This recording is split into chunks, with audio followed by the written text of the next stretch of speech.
this point right now, it's on steroids.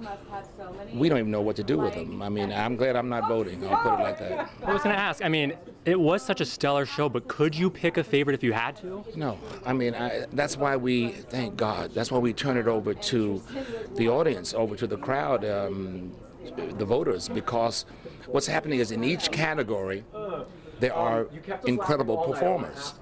And so to pick one is impossible. So I always tell them, if you make the top 10 or the top 14, over and out. You have a career. You actually have a shot at a career.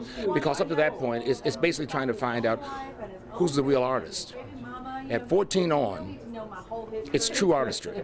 We know exactly who you are and what you sound like and what we expect. And even tonight, we weren't expecting it from Jay, for example. We didn't know what he was doing. I mean, out of control. What we say after each performance is, I'm glad I'm not coming behind that song. I mean, you know, even though they don't have a hit record themselves, but the performance is so strong. Forget about it. Yeah. Now, you guys got to pick songs tonight. If you got to pick a fellow judge's song to cover, do you have one in mind that you would possibly do? Well, let me tell you right now, Knocking Boots would probably not go over well, but it will be a shocker, I will say that. But I'll even say it as a joke because, you know, one margarita, two margaritas is my brick house. So, you know, Luke is one of those guys where I would love to play around with his song on stage. In fact, when I go on stage with him sometimes, I look forward to singing his song. So one margarita, two margaritas, that's just the way it is. You guys are such a family. It's amazing. I love it because we actually have deep respect for each other. And so the point is, you know, on other shows, it's really not about not about the judges, it's about the kids. And so what we try to do is, if we can calm them down as much as possible to where they can actually perform, because we know how frightened they are, because we did the same thing at one time. We had their audition in front of somebody, and it was not comfortable. Right. So we mutual respect here. That's amazing. Now, speaking of family, we got to know. Come on. Sophia's engagement. Your fellow Papa Bear.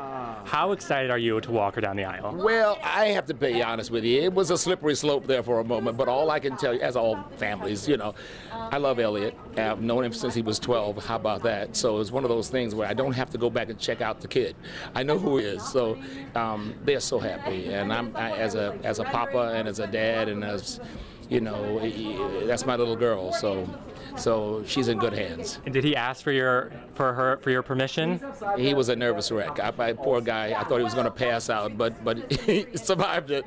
I was going to rib him a little bit, but I didn't want to play. He was going to faint. So it was wonderful. I mean, he's deep. Well, they're deeply in love. So all I can say is that's what you really want as a dad. Totally. Well, now speaking of that, last question: when your daughters bring their significant others home, what kind of dad are you? Are you intimidating? Do you put on a front, or are you kind of like a cuddly teddy bear? What do you mean when the kids are home? When she's home? Well, when she brings Elliot home for the first time, are you intimidating? What are you like? Well, see, now me be honest with you. Elliot had a head start, because I've known him since he was like 12, 13 years old. So he kind of knows me, you know, from years of being in the business and stuff. He knows who I am. And so I can't intimidate him because, you know, but more I'm like the advisor. He always has this question he wants to ask me about, what about this and what about that? So I'm kind of like the a little encyclopedia to him in terms of questions that he doesn't normally know growing up. But no, I couldn't intimidate him. He knows my back game already. Plus, no matter what, Sophie's gonna blow it for me anyway. Don't be afraid of my dad. He's a teddy bear. That's not what you want to hear.